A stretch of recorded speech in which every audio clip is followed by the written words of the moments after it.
গুৰুত্বপূৰ্ণ খবৰ দিব বিচাৰিছো ৰাজ্যত এতিয়া বানৰ সংখ্যাৰ ৰূপ ৰাজ্যৰ কেবাখনো জিলাত এক প্ৰকাৰৰ তাণ্ডৱ চলাইছে বানে ৰাজ্যৰ 30খনকৈ জিলা ইতিমধ্যে জিলাৰ কেবাটাও প্ৰান্ত ইতিমধ্যে জলমগ্ন হৈ পৰিছে বানপানীৰ শেহতীয়া আপডেট এনি টক্স দৰ্শকসকলৰ বাবে এই মুহূৰ্তত লৈ আহিছো বানে সংখ্যাৰ ৰূপ ধাৰণ কৰিছে কেবাটাও নতুন খবৰ আছে সবিশেষ এনি টক্সৰ দৰ্শকৰ বাবে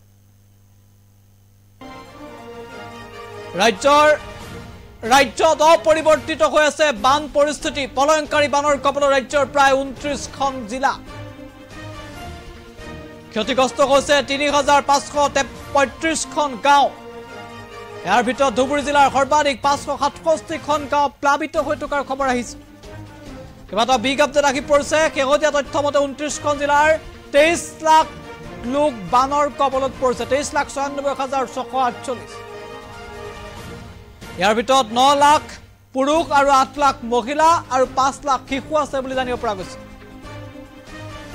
প্ৰলয়ংকাৰী বানৰ ফলত ক্ষতিগ্ৰস্ত হৈছে বৰ্তমানলৈকে 6,68,768 হেক্টৰ কৃষিভূমি ইয়াৰ ভিতৰত মাজুলী জিলাৰ সৰ্বাধিক 18,592 হেক্টৰ কৃষিভূমি বানত ক্ষতিগ্ৰস্ত হৈছে ৰাজ্যৰ বিভিন্ন প্ৰান্তত হোৱা ধাৰাসাৰ বৰষুণৰ ফলতে ৰাজ্যত বান পৰিস্থিতি অধিক ভয়াৱহ হৈ পৰিছে বানে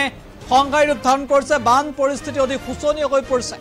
বিগত 24 ঘণ্টা ৰাজ্যখনত বানত 6গৰাকীকৈ লোকৰ মৃত্যু হোৱাৰ খবৰ আহিছে ইয়াৰে 2জন পুৰুষ আৰু 4টা শিশু বুলি জানিব পৰা গৈছে 2জন পুৰুষ 4টা শিশু এতিয়ালৈকে বানত মৃত্যু হোৱা লোকৰ সংখ্যা 58গৰাকীলৈ বৃদ্ধি পাইছে বানৰ কবলত ধুবুৰী কাছাৰ হাইলাকান্দি কামৰূপ গোৱালপাৰা চৰাইদেউ বিশ্বনাথ বানৰ কবলত পৰিছে বৰপেটা নলবাৰী বঙাইগাঁও ডিব্ৰুগড় গোলাঘাট হোজাই লখিমপুৰ ধেমাজি বানৰ কবলত দক্ষিণ শালমৰা নগাঁও মৰিগাঁও কৰিমগঞ্জ চিৰাং কোকৰাঝাৰ দৰং আৰু শিৱসাগৰ বানৰ কবলত যোৰহাট শোণিতপুৰ কাৰ্বি আংলং তিনিচুকীয়া মাজুলী আৰু কামৰূপ মহানগৰ জিলা বানৰ কবলত পৰিছে মুঠতে ৰাজ্যৰ কেইখনমান জিলাক বাদ দি প্ৰায়সমূহ জিলা এতিয়া বানৰ কবলত ধাৰাসাৰ বৰষুণৰ বাবে কেইবাখনো নৈৰ উপনৈৰ জলস্তৰ বৃদ্ধি পাইছে আৰু বিভিন্ন অঞ্চল প্লাবিত হৈ পৰিছে বানত বৰ্তমান সময়ত ব্ৰহ্মপুত্ৰ নদী নিমাতীঘাট তেজপুৰ ধুবুৰী আৰু গোৱালপাৰা বিপদ সীমাৰ ওপৰেৰে পানী বৈ থকাৰ খবৰ আহিছে ৰাজ্যৰ বানাক্ৰান্ত জিলাকেইখনত বৰ্তমান 577টা আশ্ৰয় শিবিৰ স্থাপন কৰা হৈছে নিশ্চিতভাৱে গুৰুত্বপূৰ্ণ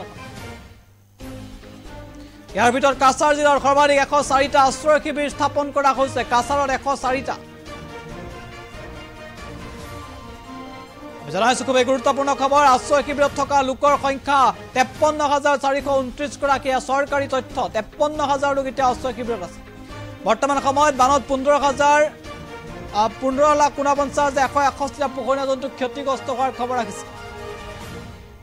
শেহতীয়া তথ্যমতে 126টা পথৰ বিস্তৰ ক্ষতিসাধন হৈছে আৰু বহুকেইখন দলঙৰো বিস্তৰ ক্ষতিসাধন হৈছে শেহতীয়া বানত এওঁতেকে ৰাজ্যৰ 3খন জিলা নগৰীয়া বানৰ কবলত পৰিছে কৃত্ৰিম বানৰ কবলত পৰিছে 3খন জিলা ৰাজ্যৰ জিলাকেইখন ডিব্ৰুগড় কাৰ্বি আংলং আৰু কামৰূপ মহানগৰ নিশ্চিতভাৱে গুৰুত্বপূৰ্ণ খবৰ আমি জনাইছো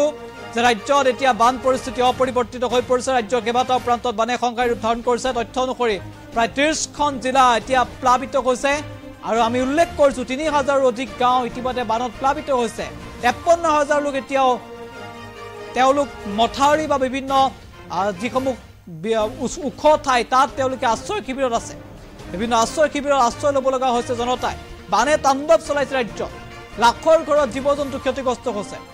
শ ৰাজপথ উঠি গৈছে দলং ক্ষতিগ্ৰস্ত হৈছে মুঠতে সংখ্যাৰ ৰূপ ধাৰণ কৰিছে বানে ৰাজ্যৰ বিভিন্ন প্ৰান্তত এতিয়া বানৰ তাণ্ডৱ আৰু বানে সংখ্যাৰ ৰূপ ধাৰণ কৰিছে